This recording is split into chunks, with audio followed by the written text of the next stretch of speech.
আসসালামু আলাইকুম, সবাই কেমন আছেন? আলহামদুলিল্লাহ আমি ভালো আছি।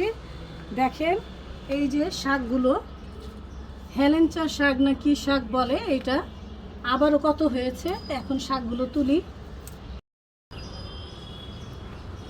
ঢাকা শহরের ছাদ বাগান থেকে দেখেন শাক তুলে খাওয়া হয়, বাজার থেকে কিনতেই হয় না। হ্যাঁ, সেই দিনই তুলেছিলাম, আবার দেখেন কত বড় হয়ে গেছে, কত বড় হয়েছে। একটু দেখাও, শাকগুলি দেখাও। এখানে আমাদের পেয়ারা গাছ আছে, দেখেন কত বড় হয়ে গেছে। পুঁইশাক গাছ হয়েছে। হ্যাঁ, আবার পুঁইশাক গাছও হয়ে গেছে এখানে। আল্লাহ, পুঁইশাক গাছ আমি উঠাবো না, কারণ শাক থাকা ভালো। মাশাল্লাহ মাশাল্লাহ, বরকত আছে।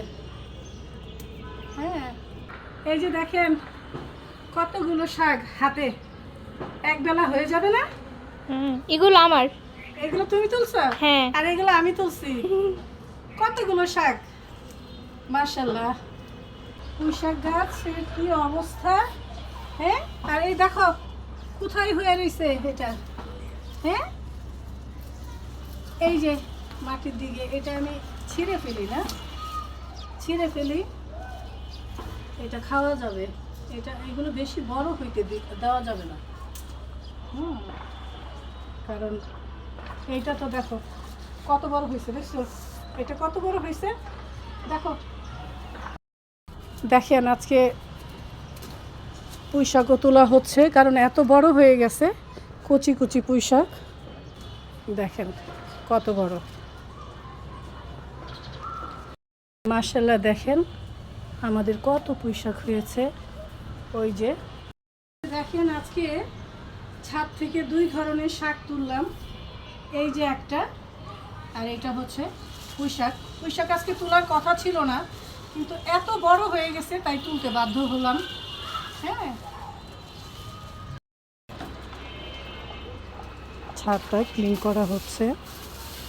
ওই যে সূর্যটা কি সুন্দর লাগছে। আর মেহেদির ডালগুলো ফেলে না দিয়ে আমি একটা বালতিতে রেখেছি, পানি দিয়ে শিকড় হলেই আমি একটা টবে বসিয়ে দিব। এখন এই শাকগুলো নিয়ে বাসায় যাই। এই তো চলে এসেছে আমার রান্নাঘরে, ডিম ভুনা করবো। পেঁয়াজটা একটু কষিয়ে নিচ্ছি, ডিমটা দিয়ে দিচ্ছি।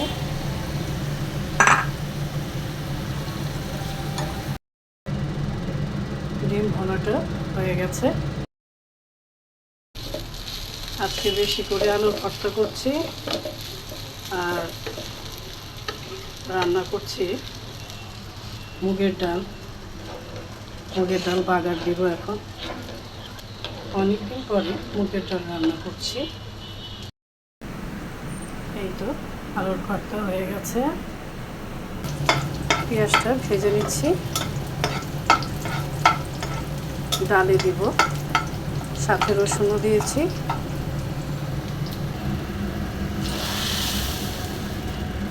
ডালটা একটু ঘন করেই রান্না করেছি। মুগের ডাল আবার পাতলা ভালো লাগে না, খেতেও কিন্তু ভালো লাগে গরম গরম ভাতের সাথে। আর মুরগিটাও ধুয়ে নিচ্ছি, মুরগি রান্না করব। মুরগি রান্না করছি সাদা করে, কাঁচামরিচ দিয়ে দিলাম। আর আপনাদের ভাইয়ার পছন্দের বেগুনটা ভেজে নিচ্ছি। আপনাদের ভাইয়া আবার বেগুন ভাজা খুব পছন্দ করে। মুরগির তরকারিটা হয়ে গেছে, আর বেগুন ভাজাটাও করে নিলাম। সবাই ভালো থাকবেন, সুস্থ থাকবেন, আবারও দেখা হবে, কথা হবে। এখন আসি, আল্লাহ হাফেজ।